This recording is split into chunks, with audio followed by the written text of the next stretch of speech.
कहते हैं जब जीवन में सभी रास्ते बंद हो जाएं और आपको उम्मीद की कोई किरण ना नजर आए कि कहाँ जाना है, क्या करना है, डिप्रेशन से लाइफ पूरी भरी हुई हो, तब एक ही व्यक्ति है जो सबसे ज्यादा आपकी मदद कर सकता है, आपके जीवन में सबसे महत्वपूर्ण रोल अदा कर सकता है और आपको डिप्रेशन से, परेशानियों से बाहर निकाल सकता है। वो है आपका गुरु, जो बचपन में, स्कूल में, कॉलेज में आपके टीचर थे। आपकी लाइफ के अंदर बहुत सारे ऐसे मेंटोर होते हैं जो कहीं ना कहीं आपको मोटिवेट करते हैं आगे बढ़ने के लिए। पर जब हमारी लाइफ में डिप्रेशन बहुत ज्यादा आ जाती है तो हम भूल जाते हैं हमारा मेंटोर कौन था, हमारा गुरु कौन था। ये वही गुरु है जो आपके जीवन को सही दिशा दे सकता है। आज इसी विषय पे हमारे साथ बातचीत होगी, दिल की बात आपसे सब तक।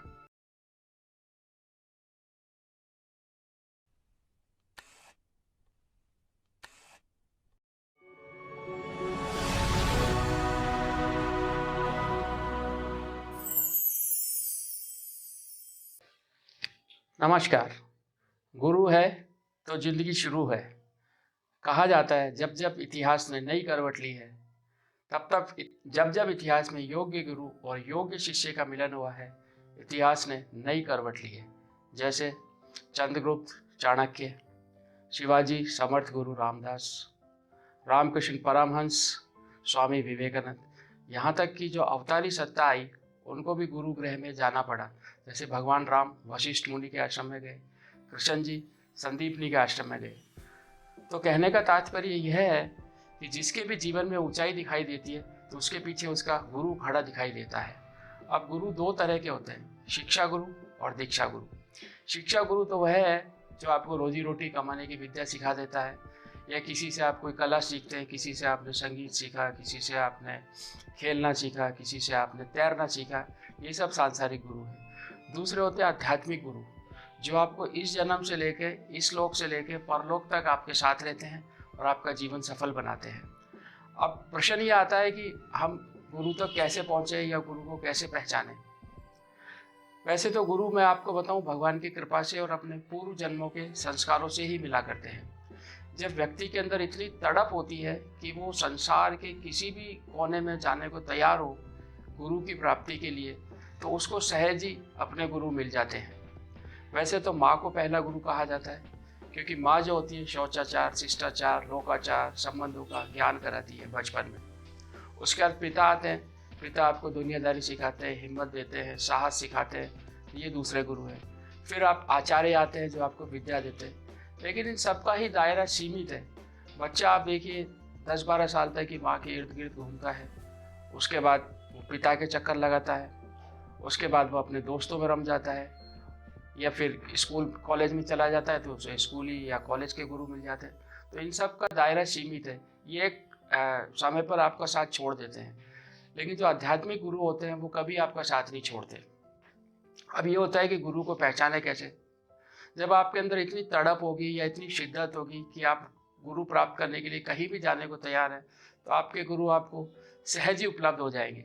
आध्यात्मिक गुरु जो है श्रोत्रिय होते हैं, ब्रह्मनिष्ठ होते हैं, ध्यान सिखाते हैं और दुनियादारी में रहना भी सिखाते हैं तथा आध्यात्मिकता भी सिखाते हैं। अक्सर व्यक्ति ये सोचता है कि यार गुरु ऐसे वेश में आए, ऐसे वेश में आए, ऐसे कपड़े पहनने चाहिए, वैसे कपड़े पहनने चाहिए, तो ये तो सब बाहरी लक्षण है। वो गुरु एक व्यक्ति नहीं, एक शक्ति है। उसके अंदर गुरु एक तत्व है, गुरु एक शक्ति है, तो वो हमें पहचानना पड़ता है। और हमारे जब पूर्व जन्म के संस्कार होते हैं तभी हमें ऐसे संबुद्ध गुरु मिला करते हैं। एक बार आपको गुरु मिल गए जीवन पे और आप उनके बताए हुए रास्ते पर चल दिए, तो फिर देखिए आपका जीवन जो है 2 भागों में बढ़ जाता है, गुरु से मिलने से पहले और गुरु से मिलने के बाद। इसीलिए कहा जाता है गुरु है तो जीवन शुरू है, संत है तो जीवन में बसंत है। अब व्यक्ति सोचता है कि यार मेरे को गुरु मिलेंगे तो मुझे क्या मिलेगा जीवन में। कोई नोटों से भरे हुए बंडल तो आपको मिल नहीं जाएंगे, पर आपको विषमताओं में सम रहना आ जाएगा, आपको संतुलित रहना आ जाएगा। आप रहोगे इसी दुनिया में, लेकिन दुनिया से ऊपर उठ के रहोगे। जैसे कहते हैं ना, रहो इस तरह से जिंदगानी में कि रहता है कमल जैसे तालाब के बंद पाली में। ना हर भूलो, ना हर भूलो, ना जग भूलो, रहो इस तरह से जिंदगानी में कि रहता है कमल जैसे तालाब के बंद पानी में जो बात दवा से होती है वो बात दुआ से होती नहीं, जो बात दवा से होती है वो बात दुआ से होती नहीं। जब सच्चा सदगुरु मिल जाए तो बात खुदा से होती है, तो बात खुदा से होती है।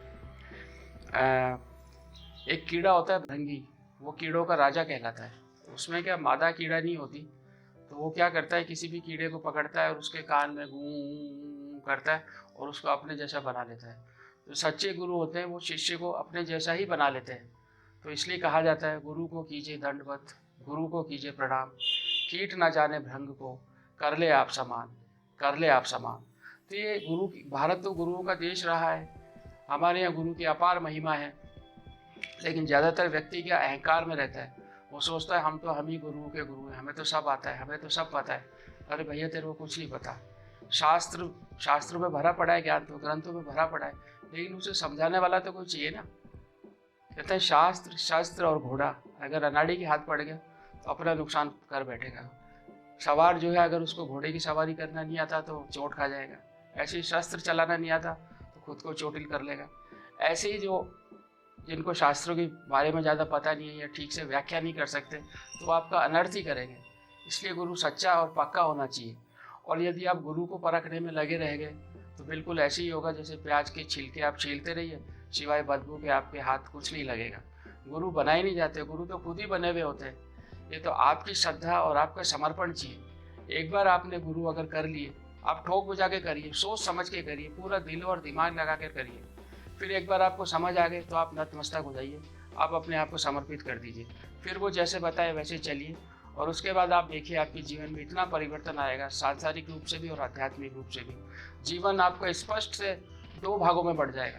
मैं आपको एक छोटा सा एग्जाम्पल दूँ। सिकंदर को महान किस लिए कहा जाता है? सिकंदर के गुरु थे अरस्तु। सिकंदर जैसे जैसे राज्य जीतता गया, उसकी इच्छा थी कि मैं सारी दुनिया के देशों को जीतूं। वो जीत के वापस करता जाता था, वो अपने पास भी रखता था। जो पोरस था यहाँ का राजा, जब उसने पोरस को जीता तो सिकंदर ने पूछा भाई तेरे साथ क्या व्यवहार किया जाए, तो उसने यही कहा कि भाई एक राजा को दूसरे राजा के साथ जैसे करना चाहिए। तो उसने उसको छोड़ दिया, प्लस उसको धन्य दान भी दिया और उसकी खूब उसका मान सम्मान भी किया। क्यों किया? क्योंकि उसके पीछे उसकी गुरु की शिक्षा थी। तो जब गुरु जीवन में आता है तो व्यक्ति का जीवन ऊंचा उड़ जाता है। वो ऐसे खड़ा हो जाता है जैसे वो 10वीं मंजिल पर खड़ा है और नीचे लोगों को देख रहा है। उसको क्लियर कट बिल्कुल फर्क पता लगने लग जाता है। वो बिल्कुल संतुलित रहेगा, शांत रहेगा, सम रहेगा, अपना संसार भी अच्छे से चलाएगा और आध्यात्मिकता में भी अच्छे से चलेगा। तो ये कुछ मेरे विचार हैं गुरु के बारे में। आशा करता हूँ आपको पसंद आए होंगे। धन्यवाद, नमस्कार। उम्मीद है आपको आज का एपिसोड जरूर पसंद आया होगा। फिर मिलेंगे नए एपिसोड में, नई कहानी के साथ, नई हस्ती के साथ। दिल की बात आपसे, सब तक।